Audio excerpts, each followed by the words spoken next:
Bodybuilding, isang uri ng pisikal na ehersisyo at pagbabago sa katawan involving muscle hypertrophy. Ilan sa mga taong kilala sa larangang ito ay sina Arnold Schwarzenegger, Dexter Jackson at Ronnie Coleman. Dito sa Pilipinas, hindi naman pahuhuli sina Jeric Ternida at Dondon Cortuna. Sa ating probinsya, nangangarap namang maging isang kilalang bodybuilder itong si Raiden Gascon mula sa Vigan City. Siya ay may 2 anak mula kay Vilma Gascon. Hindi naging madali para kay Raiden ang abutin kung ano man ang meron siya ngayon. Nung bata po ako, ma'am, medyo payatin na laging tinutokso, mga kalaro na ganito, payat ako. Kaya yun ang nag-encourage para sa akin para mag-move sa bodybuilding. Nagtapos po ako ng BSMT, Bachelor of Science Marine Transportation, seaman. Pero wala pang swerte, kaya dito muna ako.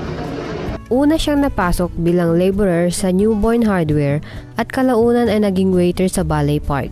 Naging gym instructor naman siya sa BCS noong 2004. At doon nabuo ang pangarap ni Raiden na maging bodybuilder. Idolo niya sina yung international actor po, si Arnold Schwarzenegger po. Saka si The Rock ng WWE Wrestling. Nainggit ako sa kagandaan ng katawan nila. Tapos, syempre, mahirap ding sundin yung mga yapak nila. Kahit doon man lang, matapatan ko sila. Sumasali si Raiden sa mga bodybuilding competition kung saan gusto niyang patunayan sa kanyang sarili na may patutunguhan din ang kanyang piniling karera. Yung una po noon sa Mr. Panagbenga, 4th place po ako. Nung second, this 2012 lang, Mr. Panagbenga pero hindi naman pinalad. Pero this May 26, nag-second po ako sa San Nicolas, Ilocos Norte. Mahabang panahon ang ginugol ni Raiden bago makuha ang katawan ng isang bodybuilder. Since 1999 ma'am hanggang ngayon, 2012, pero hindi siya diretso, patigil-tigil din. Tsaka tiis lang, tiyaga lang. Hindi naman naiwasan na kutsain siya ng ibang tao. Ngunit ito ang nagtulak sa kanya para magpursige sa kanyang karera. At bilang Ilocano, ipinagmamalaki niya ang kanyang pagiging hardworking. Hardworking ma'am. Saka sipag at tiyaga rin. Kasi kung wala kang tiyaga, wala kang sipag, hindi mo ma-achieve yung gusto mo na katawan. Kaya sipag at tiyaga lang. Raiden Gascon patuloy na nagsusumikap para makamit ang gusto sa buhay. Siyak ni Raiden Gascon, Ilocano ako.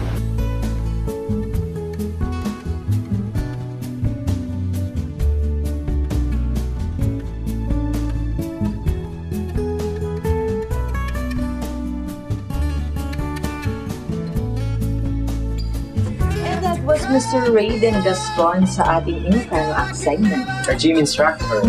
Diyan sa Anatomist. Dito located at Marinela Commercial Complex. Dito lang yan. Nakikita ko siya kapatid. Talaga naman ang ganda ng katawan niya talaga. Parang insecure ako. Napitad na pupunta ako dyan. Pero he serves as an inspiration sa lahat ng mga gustong magpapayat, magpaganda ng katawan talaga. And it's just a matter of having self-discipline talaga. Napaka-discipline natin. At wait ako, lagi siyang nananalo sa mga bodybuilding competition. Tama. So, we're proud of you. Kuya. Okay. So, ngayon naman, dumako tayo sa ating Celebrity Corner kung saan makakapanayam natin ang Pinoy rap band na Kalyalili. So, let's get an update straight from the boys themselves. So, here it is. Saying I love you again. Are you listening? Isa sa pinakasikat na banda ngayong henerasyon. Ilan sa mga pinasikat nilang awiting ay ang Only you can hear me shout your name. Only you can feel my love again.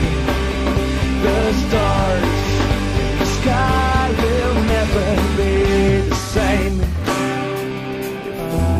Tulad ng ilog na hindi tumitigil sa pag-agos, pag-ibig di matatapos.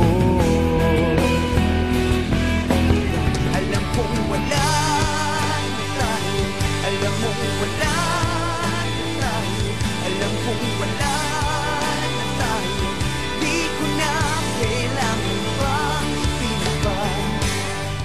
Nagumpisang magkapangalan sa mundo ng OPM ang band ng Calla Lily mula ng 2006 nang mag-hit ang kanilang debut single na Stars at mas lalo pang nakilala nang mag-hit ang kanilang single na Magbalik. Magmula noon, tuloy-tuloy na ang kanilang pagsikat, maparadyo man, TV at ngayon pati na rin pelikula. Abala ang grupo sa paggawa ng kanilang 4th album na nakatakdang ilabas ngayong taon. We'll be coming out with a special project very soon. I mean very soon. Lalabas yung movie ko with Star Cinema, yung The Reunion. Yung 4th album ng Calla Lily will be out this year, definitely, surely, right?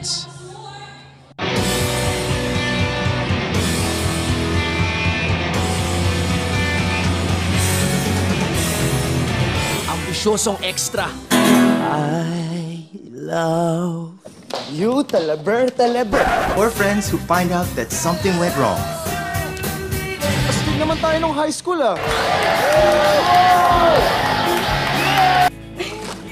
Puso ko. Nakuha mo na kasi. If you could go back in time, what would you change? Hi, Julie. Nawawala kasi yung isang earring ko eh.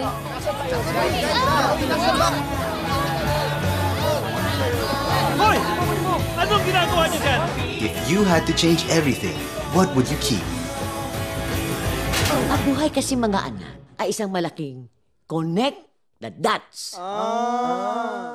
Samantala, malapit na rin ipalabas ang bagong pelikula ng Star Cinema na The Reunion kung saan kasama sa lead role si Kian. Makakasama niya rito ang ilan sa mga pinakasikat na artista ng ABS-CBN. It's a barkada movie. It's me, and Xiongdi, Enrique Hill, and Sian Lim. I'm with some girls, and it's being directed by Direk Frasco Mortiz. Actually, sila rin kasama ko sila sa mga ginagawa ko. Sa mga ginagawa ko na shows before on TV. Sa Private Benjamin, magkakasama rin kami doon, mga sundalo sila. Bilang tribute sa bandang Eraserheads at theme song sa naturang pelikula, kinover ng Calla Lily ang isa sa mga hit songs sa naturang banda. Minsan sa may kalayaan tayo'y nagkatagpuan. May mga sariling gimmick at kanya-kanyang hangad sa buhay. Kung sakaling kipitin ay laging iisipin na minsan tayo ay naging tunay na magkaibigan. Kabilang si Kian sa mga music artist na nakakatawid sa larangan ng pag-arte at anya, masyado nga niyang na-enjoy ang bagong mundong ito. Dito, ibinahagi rin ni Kian na duman sila sa workshop under veteran actor Leo Martinez. With the band, yung with Direk Leo Martinez. Hi, Direk Leo. Say hi, Direk. Hi, Direk Leo. Direk Leo Martinez, tinuruan niya kami. It's like a personality thing. Tinuro niya sa amin and we're glad. Ayun, pero yeah, I'm happy that the acting part of my life is being appreciated and recognized. So, thank you. Bukod rito, kinamusta rin namin ang muling pagbisita ng banda sa ating probinsya. Matatandaang na-interview na rin natin ang grupo noong 2007, parte ng kanilang concert dito sa Vigan. Naikwento rin ni Kian kung gaano siya ka-excited mag-perform sa harap ng kanilang Ilocano fans. We miss this place. We love this place. Malaki utang na loob ng Calla Lily sa lugar na to kasi nung mga bata pa kami, nung nagsisimula kami, nung tumugtog kami dito, in-embrace nila kami, in-embrace nila yung music namin. So we're thankful and we're glad to be back. And let's get it on, right guys? Yeah. At isa sa hindi raw makakalimutang karanasan ng banda sa ating probinsya ay nung... Well, yung unang-unang beses siguro na trip namin dito sa Vigan, we were like 3 bands in a coaster. Tapos, in-enjoy namin, bili kami ng mga kung ano-ano man. Siya, bumili siya ng suka. Tapos, on our way back home, bigla nabasag yung suka. So, buong oras na nasa biyahe kami, may suka yung bus namin. Kaya, I think that's the most memorable thing. But, yeah, And vegan girls, definitely, right? Yes. At bago magtapos ang ating interview, narito ang kanilang mensahe sa kanilang mga fans. No, just check out our Twitter account at Kalalili Band, my own Twitter account at Kian Cipriano. Mine at Aaron Recaf. At lemowned.com. Tatsy Balls. Yeah, tas yung soupstar.ph, please check that out. And yeah, we'll keep you guys posted. We love you. Peace and love.